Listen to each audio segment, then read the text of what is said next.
الشراكة بين المنزل والمدرسة قائمة على التواصل الفعال والإيجابية وليس على الندية أو اللوم. حين يكون أطراف العملية التعليمية علاقتهم قائمة على الشراكة والإيجابية يكونون أكثر وعياً بأدوارهم لتحقيق غايات التعلم.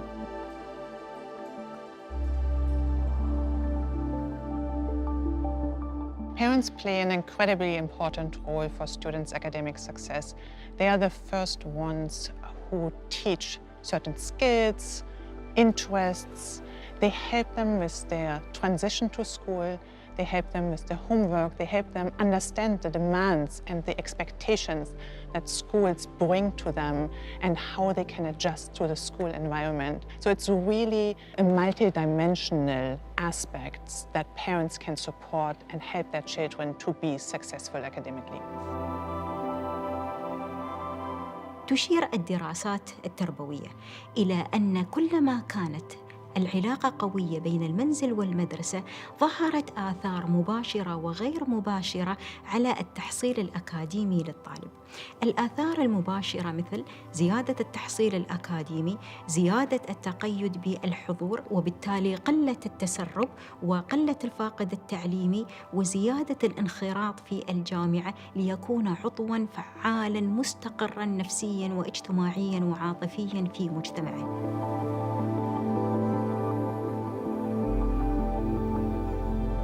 يوم كنت في الروضة معلمتي اكتشفت فيني موهبة الرسم، بعدها رمستها أهليا وقالت لهم ترى بنتكم موهوبة، اهتموا بموهبتها.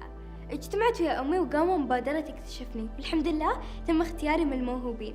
من هذاك اليوم للحين وأهلي يدخلون مبادرات ورشات ودورات عشان أقدر أنمي موهبتي فيها.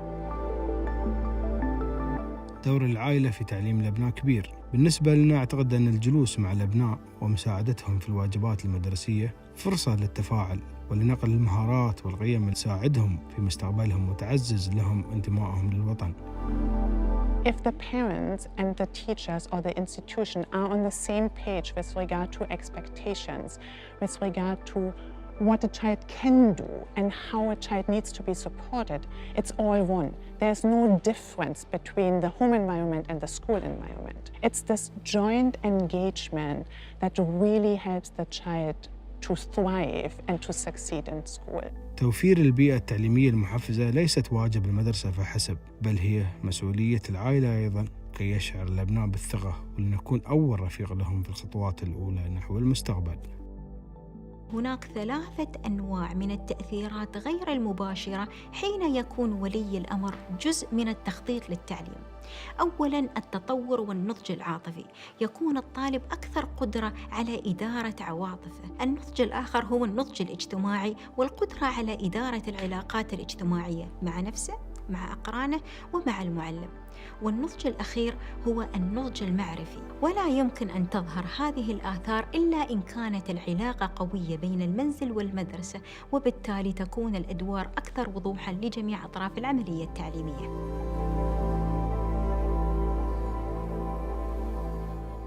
I first came to the UAE 2 years ago and I didn't know any English.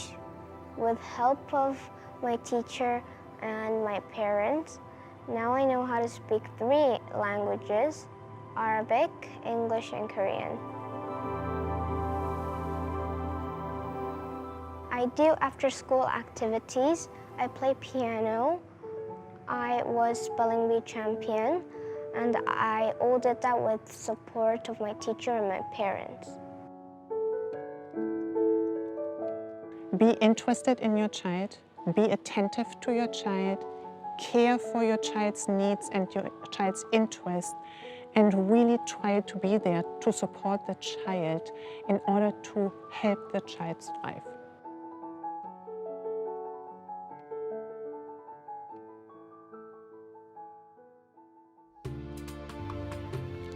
بسم الله الرحمن الرحيم.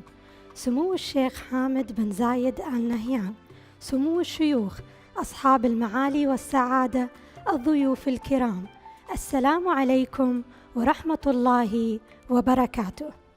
اسمحوا لي بداية بالتعريف عن نفسي. اسمي الدكتورة ميليث الطائي، مديرة كلية الإمارات للتطوير التربوي، ويشرفني اليوم أن أتولى مهمة إدارة هذا الحوار. يسرني الترحيب بكم اليوم في هذا المجلس الملهم الذي يعد منارة للفكر والحوار الخلاق الذي يثري معارفنا بالمواضيع المحورية التي تحتاج إلى حلول مبتكرة تدعم أهدافنا وطموحاتنا بغد أفضل. ستتناول محاضرة مجلسنا الكريم اليوم دور الوالدين في دعم أبنائهم خلال مراحل تعليمهم المختلفة، فقد بات من المهم جداً تعاون أولياء أمور الطلبة والتربويين وخلق مسارات جديدة لتعزيز التعاون بينهم لدعم العملية التعليمية داخل وخارج نطاق المدرسة. سيقوم ضيفنا اليوم البروفيسور والمؤلف والباحث الفنلندي دكتور باسي سالبرغ، أستاذ القيادة التربوية بجامعة ملبورن، بتقديم محاضرة بعنوان الأسرة شريك في التعليم، وسيقوم من خلالها باستعراض رؤيته وأفكاره في هذا المجال. ونلفت عنايتكم إلى أن المحاضرة ستكون باللغة الإنجليزية، وبإمكانكم استخدام السماعات لمتابعة الترجمة الفورية. اسمحوا لي الآن بأن أتحدث باللغة الإنجليزية. Your Highnesses, Excellencies, ladies and gentlemen, I'm honored to be moderating today's session, which focuses on the pivotal role that parents play in supporting their children's educational journey throughout the different stages of their development. It is my privilege to introduce our distinguished guest, Professor Pasi Salberg, Professor of Educational Leadership at the University of Melbourne, who is an award-winning educator and dedicated researcher and has been a beacon of inspiration for educators worldwide. Dr. Salberg will be delivering a lecture titled Parents as Partners in Education and sharing his insightful and profound perspectives within the realm of education. Thank you so much. If you don't mind, I stand and speak, okay? Your Highnesses, Excellencies, ladies and gentlemen, let me first begin by saying what a great honor it is to talk to you this afternoon. My first question really, if we go to the actual lecture, if you watch the video closely, would be that why do we need to have this conversation? Why is it important that we think about the role that parents play in our children's education? Some of the answers you saw in this video, and of course there's a lot of research that is showing that the closer the partnership between school and parents is, that the better the education outcomes are. During the next 28 minutes, I'm going to show you that there's actually much more than that we need to keep in mind when we are thinking about our children in general, and particularly when it comes to their school education. So the first thing is really, and this is a little bit like background to this conversation, and personally I do think, as an education, I'm also a parent. I have children going to school currently, so I think about this also as a parent, is the question that, so how do our children today learn in a school compared to how many of the parents learned 20 or 30 years ago? This is a very important thing to think about, and there's a lot of research and data now available for that. So I'm going to show you a couple of things that goes back to this question, why this conversation is so important. So what you see here is, I'm going to show you a 20-year trend in a couple of things that are important in our children's lives. The first one is, of course, the education outcomes. So basically, we can ask the question that how the children are learning now compared to what how they learned 20 years ago. Here you're going to see this curve that starts in the year 2000 for a certain reason, and you see that in the beginning it looked all good. The first few years of this century, the results were improving globally, so this is not about Abu Dhabi or Australia or Finland. This is a global trend. But then you see that at some point things started to go down. And today we are in a situation where students in general around the world are not learning as well as they did 20 years ago, or probably beyond that one. These red dots that you see here obviously are something that we don't know exactly yet. There's the pandemic has been there in the middle, and there are probably good reasons to believe that that 2-3 year break in a formal schooling has not done any good for students' outcomes. So this is the big picture of what we are talking about when we look at the learning outcomes of children. It's very difficult actually to find success stories around the world during the last 20 years when it comes to students' learning outcomes. Please keep in mind that this is a global picture. This is not about any particular country. So this is a kind of a trend that we are talking about. Why is it important to have parents and teachers collaborating more closely about the children's education? Part of the reason is exactly here, that we need to be able to turn this curve back. The second trend is about the students' well-being, and this is a big issue now around the world. Everybody's talking about that. In Finland, Australia, United States, all across Europe, that if we look at our children's social and emotional well-being, the trend during the last 20 years looks exactly like this. This is the second reason why is it so important that we talk about our children's education, learning, and well-being collectively with the parents. Now, my question to you is that what do you think if you look at the time somewhere in 2010, 2012, where we see that both of these curves started to go down? What would be a kind of an immediate response? What happened? Why is this? What do you think? This one, okay? In 2012, around the world, it happened that about 50% of the young people, especially teenagers, they were carrying this device just like I do here on the stage right now. Today, the situation is different. It's practically everyone, including the primary school children. I get back to this question of why this thing that we have in our pockets may have something to do about these things that we need to care about. But, this is if you don't actually need any other excuse for really taking this school and family partnership more seriously than this one. I'm going to show you another one as well. And this is something that we can see around the world. Again, this data is not about here. This is actually the situation in Australia where I work and I live right now. So what you see here is these two dots. The blue one is a typical child going to school from a family that has a higher socioeconomic status. In other words, the parents are better educated and they have better income. This red dot there is a child who comes from the lower socioeconomic group. Often parents having less education and less power, opposition in society. Now, what is interesting in this picture is that in the year 3 or grade 3 in Australia, it may be the same here, the gap between those two typical children coming from different equity groups or social groups equals about 2 years of schooling. Now, we have schools all around the world to equalize this gap as the kids when they travel through the school, right? So what you see here in the horizontal line, this is year level in school, means the journey that children do when they go from grade 3 to 4, 5, 6. So I'm going to show you what's going to happen during the 6 years of schooling in a typical school in Australia. And remember, this could be in many other countries as well. So this is what happens.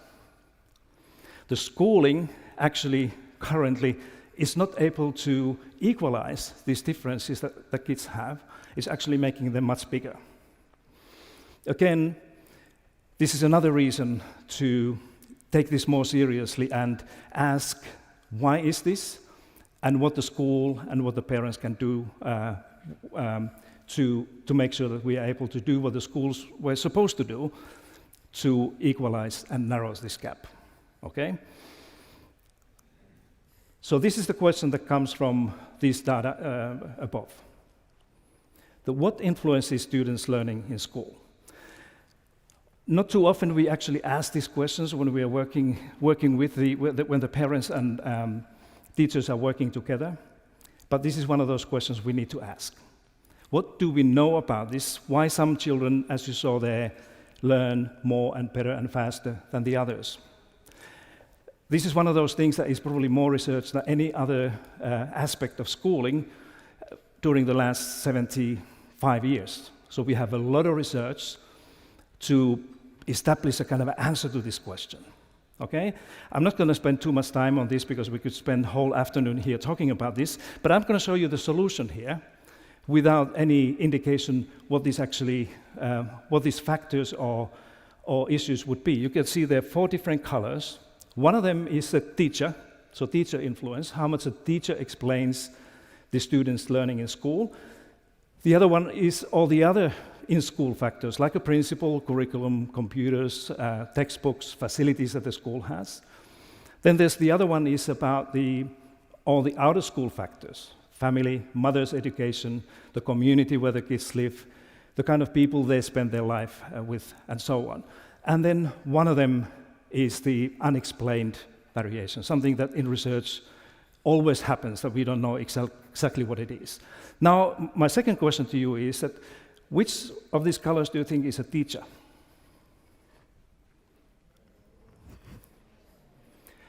I hear all the colors and the rainbow. It's an interesting thing, isn't it? Okay? Some people might say that, of course, it's a gray, because schools are so important.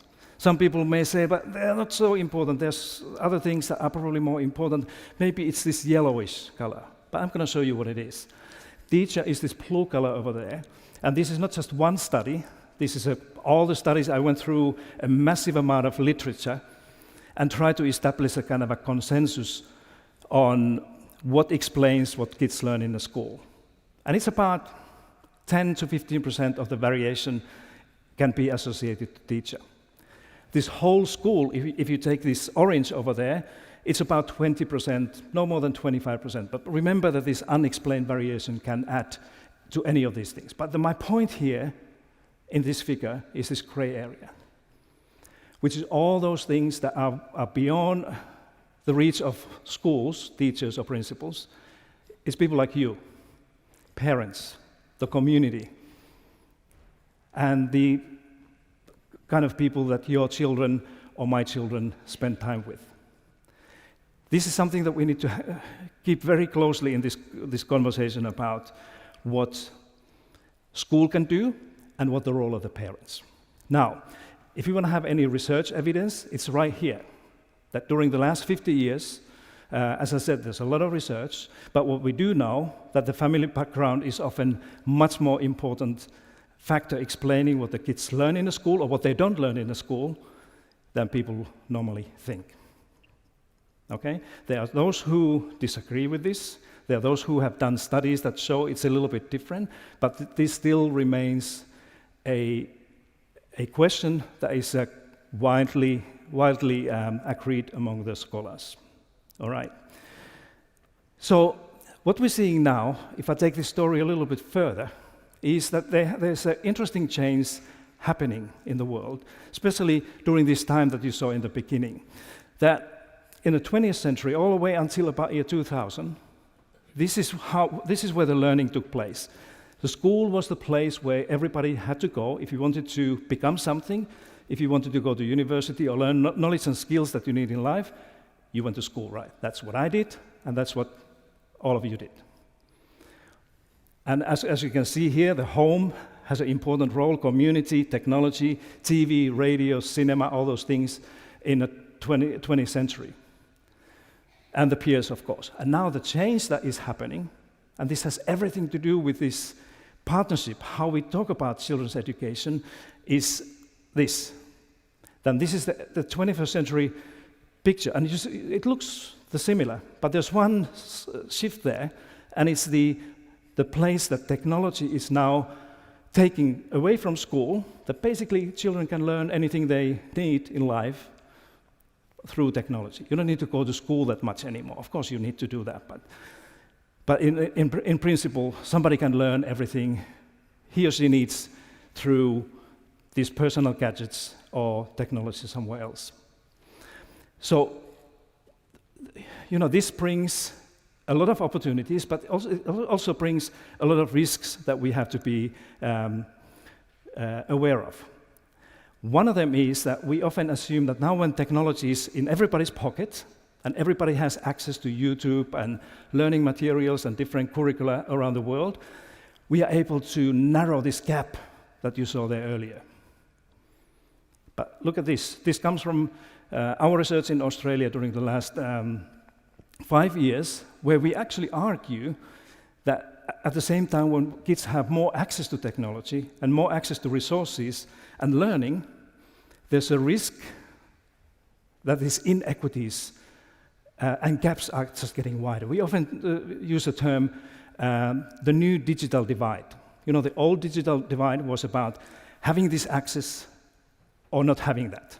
Now we have closed that gap. Everybody has access to technology and internet and all these resources there.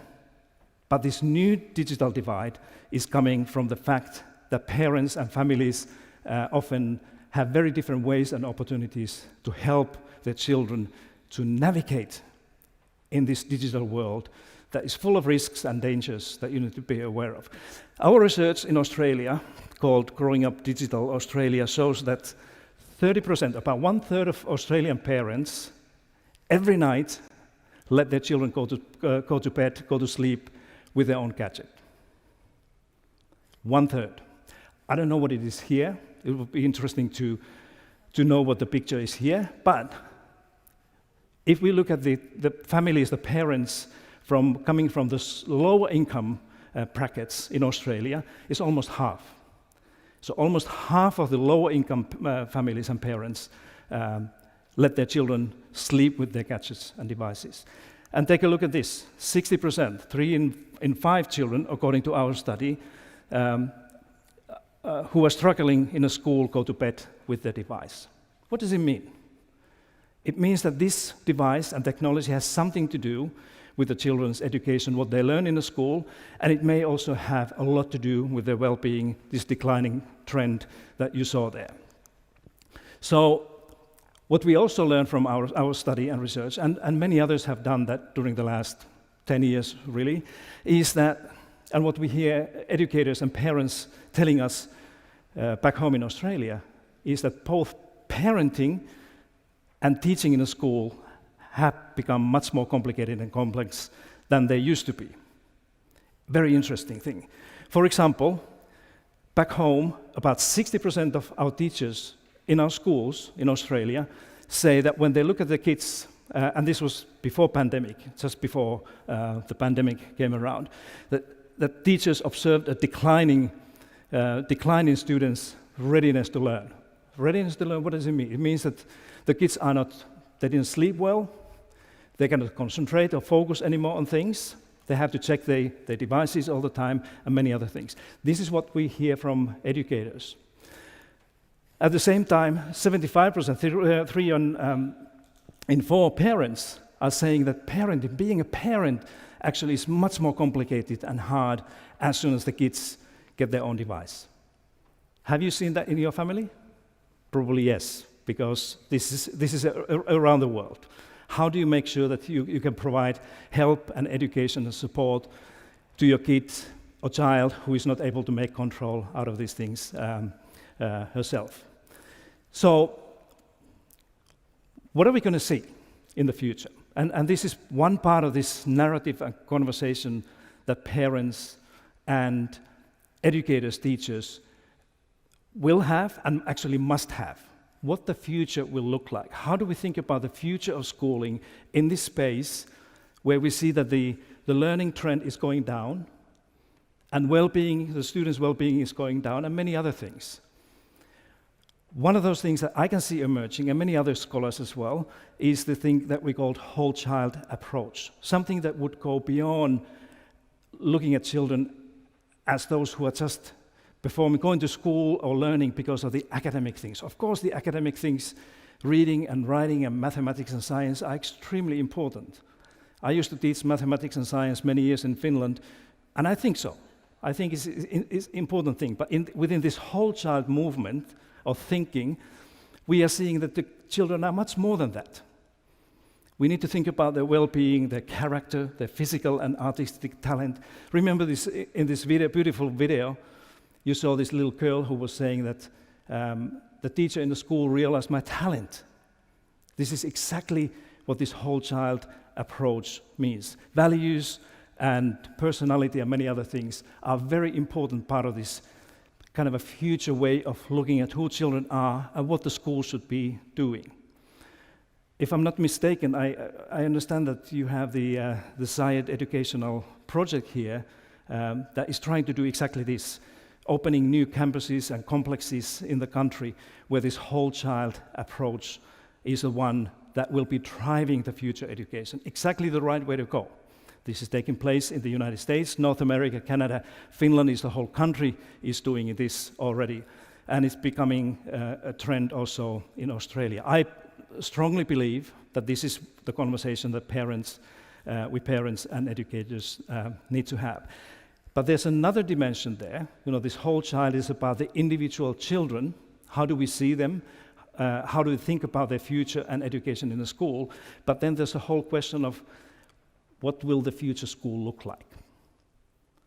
And if we put together this whole child with the new idea of the school that is trying to do these things, trying to educate whole child rather than trying to educate a narrow knowledge and skills of children, then we need to have something that we often call a full-service school or holistic school that is doing more than just making sure that children learn academic things that are very important, remember.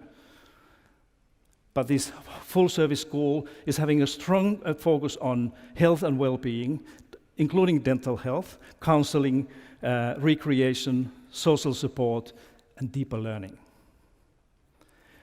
So why I'm showing you this? I'm showing you this because, you know, this should be or could be a very important part of this conversation that parents and schools have. We should not only talk about what is happening now. Of course, that's probably the most important thing, but we also need to have these conversations with parents and educators, what will be, what the future will look like.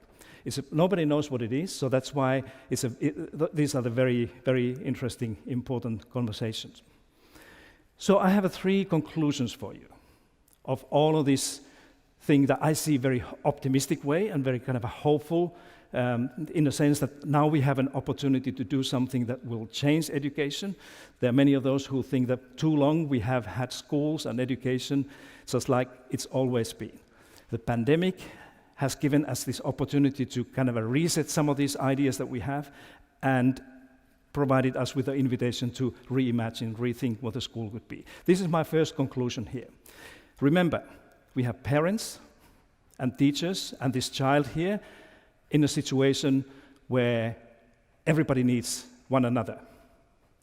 So what we learned in our research is that, in Australia, is that about half of the parents, when they think about this digital well-being or digital wellness of their children, and by the way, this is number 1 concern now around the world. In North America, in Europe, in Australia, the children's declining mental health that is often caused by these devices is number 1 issue.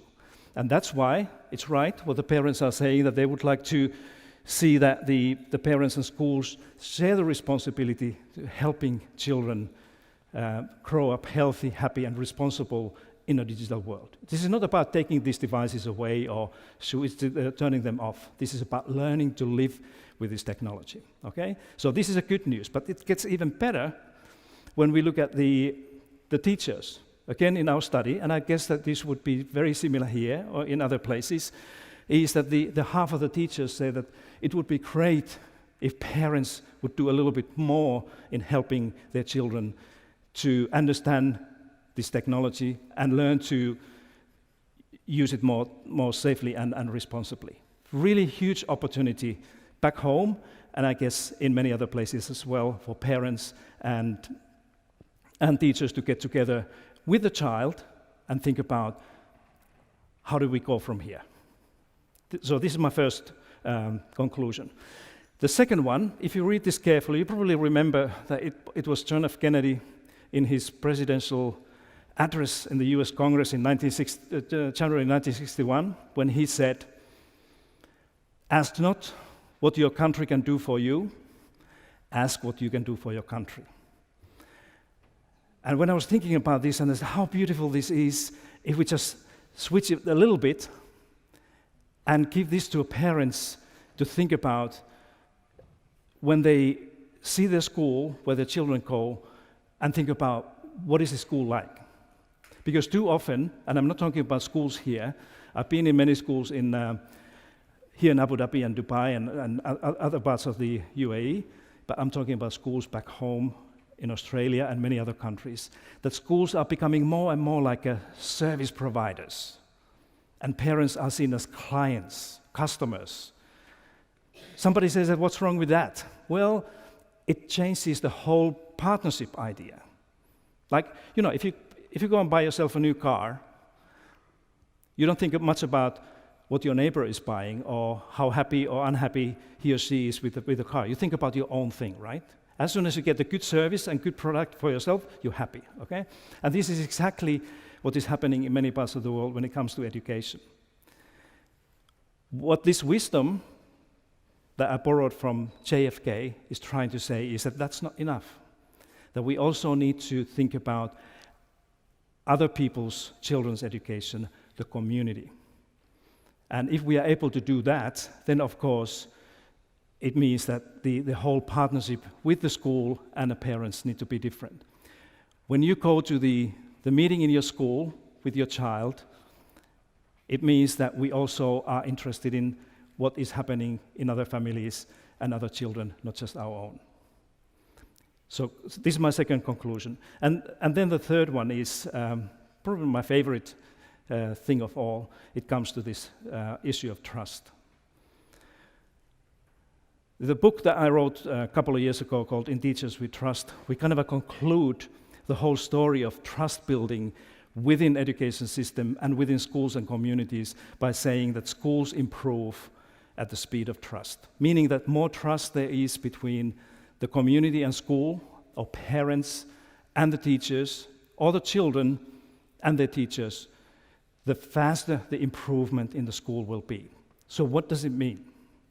Well, we all know that the trust doesn't come just like that. It doesn't come through a lecture or address. It comes through deeds and work that we do to build these relationships in the school that can then create trust.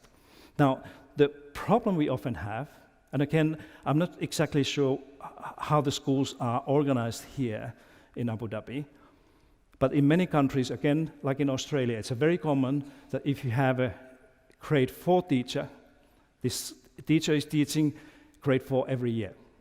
You see what I mean? That every year you get this new grade 4, and then you pass it to somebody who is teaching grade 5 and grade 6.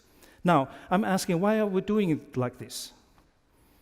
Why don't we use the same principle that we use with a dentist? How many of you change your child's dentist every year? Nobody. If you find a good dentist, you're going to keep that good dentist year after year after year, right? At least we do. So in the school, we have this funny system that the kids are having a new teacher every year, which makes many things more complicated, including building these relationships. And with the relationships comes trust. So that's why if we want to improve schools in a sustainable way, anywhere, we need to understand that building trust is important. Remember, schools improve at the speed of trust.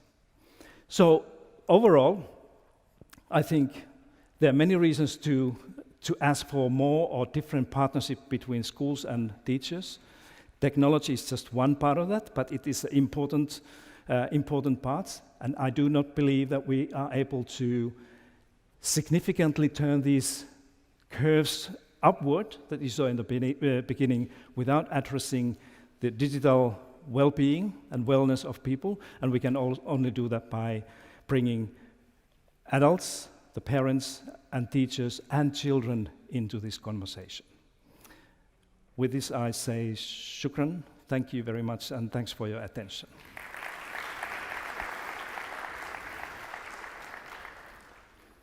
Thank you, Professor Salberg, for the insightful presentation.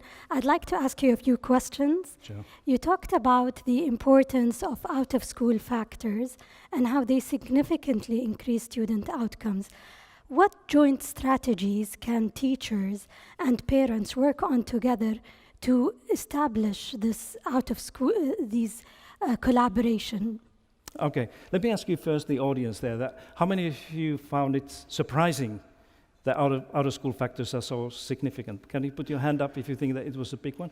Most people do, so you're not alone. We often think that, of course, the teacher and the school are the most important things.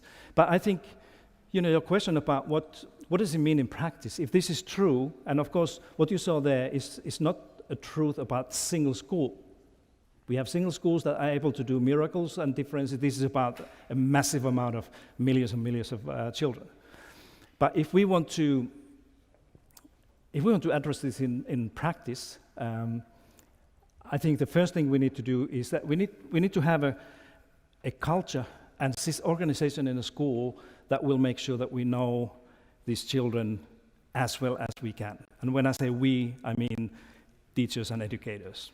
So we need to ask things like, is our school now organized in a way that will make sure that teachers will learn to understand the children, and that they learn to know the parents, and that they are able to identify those individual needs and things that the school can do to overcome this horrible situation that we have now, that these learning gaps are just getting wider.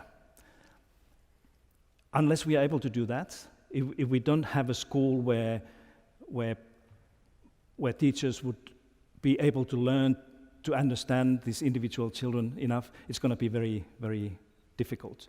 But then the other one is that I think, if educators and parents, if they take this to heart, what I was showing here, and if they really understand that school alone cannot change the world, that it takes the village, it takes the whole community to help children, it's going to be difficult. I wouldn't advise any parent to have this attitude that it's your job to teach my child, and I just want to see the results and outcomes.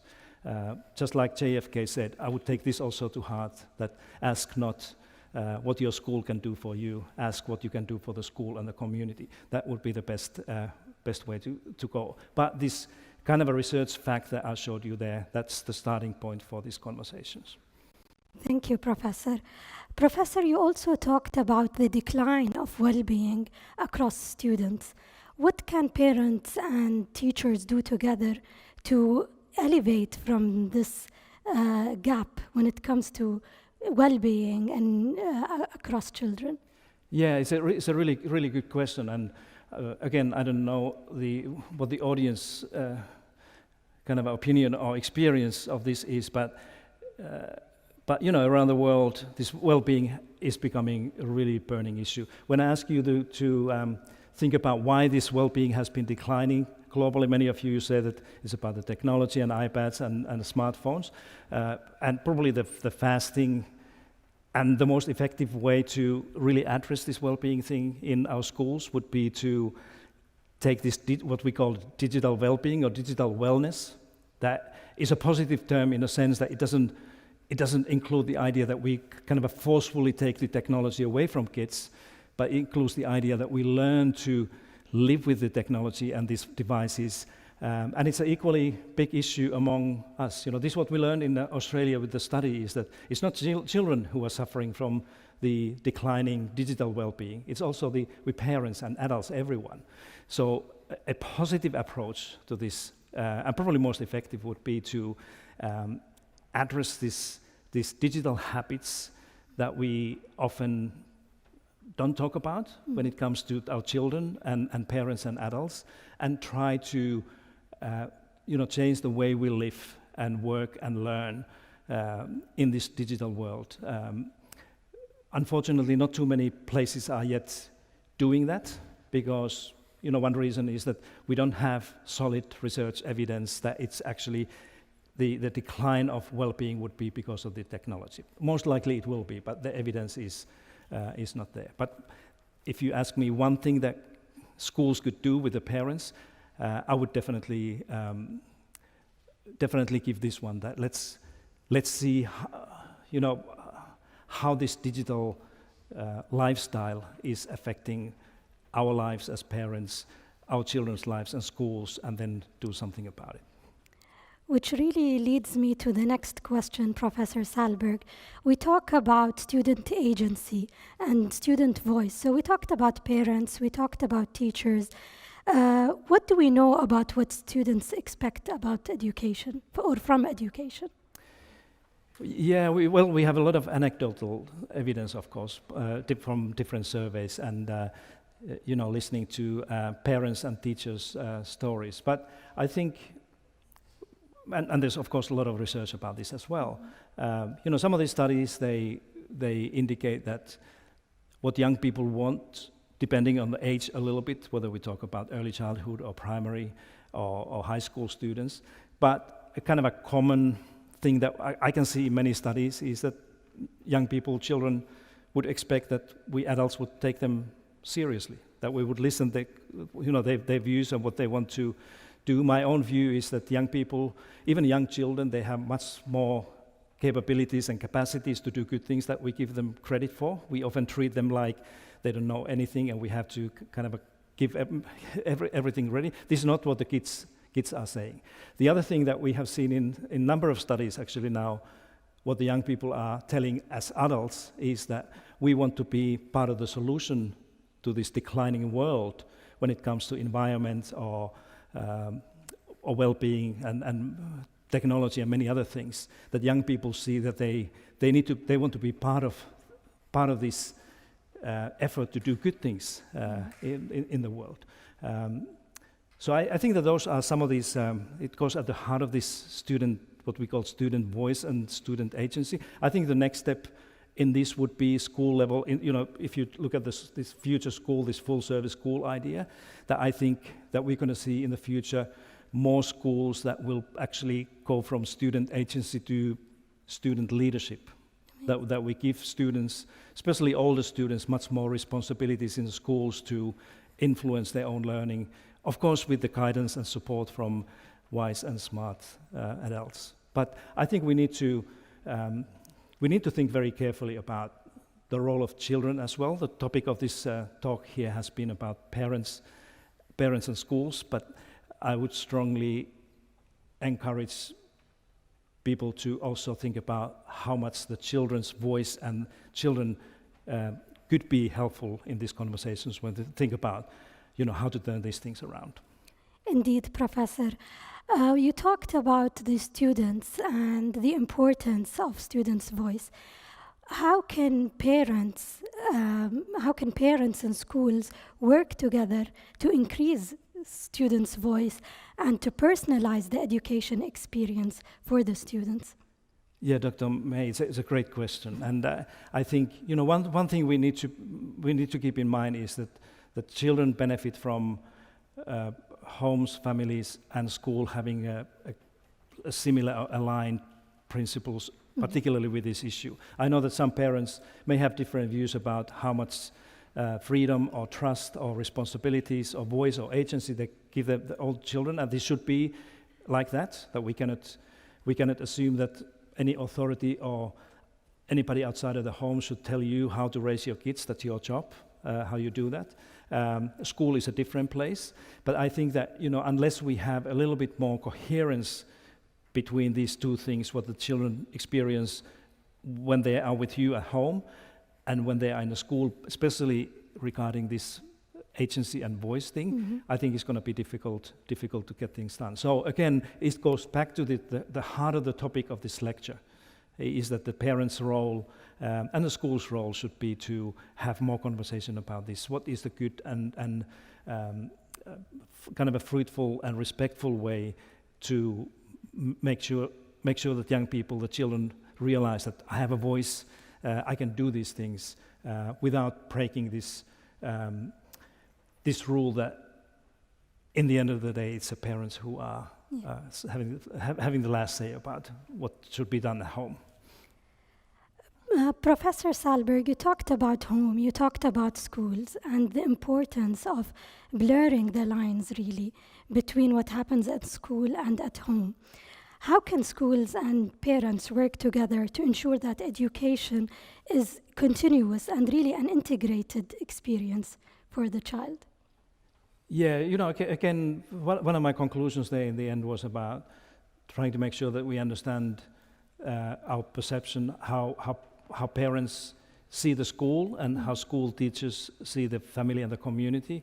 Again, if we have a different views about, if the parents, for example, have a very strong view that school it's a merchant and I'm a client and I purchase educational services, it's very difficult to build a kind of a coherent way of having a conversation with the school if the school is having a very different view about educating young people. So I think, as we saw in the video, that it's very important to build these relationships between the families and schools, but within these relationships and conversations that we have between homes and schools, that we need to also make sure that we at least understand how we see these things differently before things get bad. And I've seen schools and situations where there are really big conflicts between parents and the school, often because of these expectations are so different.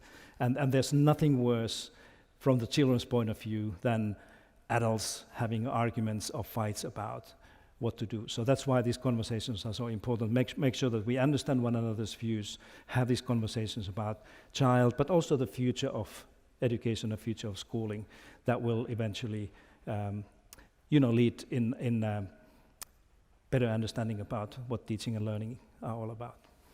Thank you, Professor Salberg. Last question. I'd like to talk about the digital divide that you were talking about. And how can we know that there are challenges of having equitable access to educational resources and opportunities? How can schools and parents collaborate to bridge this digital divide? This is this $10 million question that we are talking about before. Again, I think it's very important to avoid this myth or trap that now when everybody has access, all the children, including primary school children, have their own devices in their pockets or bags, that's where the equality or equity begins. This research that you saw there is a unique in the sense that it hasn't been done in that way. So we haven't been actually aware before these studies that having the equality of access to technology can actually create new inequities when it comes to digital wellness. Mm-hmm. So, one thing that parents and schools can do is to, for example, have the conversation about this, what digital well-being is all about. How does it link to overall emotional or social health of young people, and build these conversations, and then the work that the schools and parents are doing around this digital wellness. Otherwise, it's going to probably stay very abstract and difficult to turn into practice. I love this idea of digital wellness because it's a positive thing. It's something that I just need to train and practice myself, my own skills, within the family or in the school, to make sure that we are better with these devices and technology than without it. But it doesn't, again, my first conclusion there showed you what the teachers and parents are expecting. That's what my favorite outcome in this research was, exactly this, that both teachers and parents in Australia, and probably here as well, are expecting exactly the same things. That they want the other side or the other partner to join in this campaign to help these young people to learn how to navigate in these dangers of digital world. So I would probably start from there, and that would probably then lead also to many other conversations afterwards. But this is a concrete thing. I didn't ask you here. I could have done that actually. That how many of you think that you have problems with your own digital habits? Many of us, we don't want to admit those things. Oh, no, I know exactly what to do. But then when I look at people, they often go and check, is there any messages there? You do it like in every 3 minutes or so. So if you do that, then I think we need to have a conversation with our kids as well. You know, listen, as a father, I have the same issue. And so how do you think we can actually go about this? And these are very interesting conversations when you sit with your daughter or your son and talk about things that are concerning you as much as your child. So I wish you good luck with that, because it's a very important, our children's well-being and health and future is actually at stake when we talk about those things. Thank you, Professor Salberg, for the rich and insightful discussion. في الختام تناولت محاضرة اليوم أهمية دمج أولويات الأسرة وفهم احتياجاتهم لتعزيز تقدم أبنائها في عملية التعليم، واستحداث مسارات حديثة لتعزيز التعاون بين الوالدين والمعلمين لدعم احتياجات الطلبة وتطوير عملية التعليم واستشراف مستقبله، بما ينعكس على مخرجات التعليم والتحصيل العلمي لدى أبنائنا الطلاب. أتقدم بالشكر الجزيل إلى البروفيسور باسي سالبرغ على محاضرته القيمة والرد على الأسئلة المطروحة، وأشكر أيضاً الحضور الكريم على حسن استماعهم. في الختام أود أن أدعو سمو الشيخ محمد بن زايد آل نهيان والمشاركين في فقرة الفيديو لأخذ صورة جماعية، والسلام عليكم ورحمة الله وبركاته.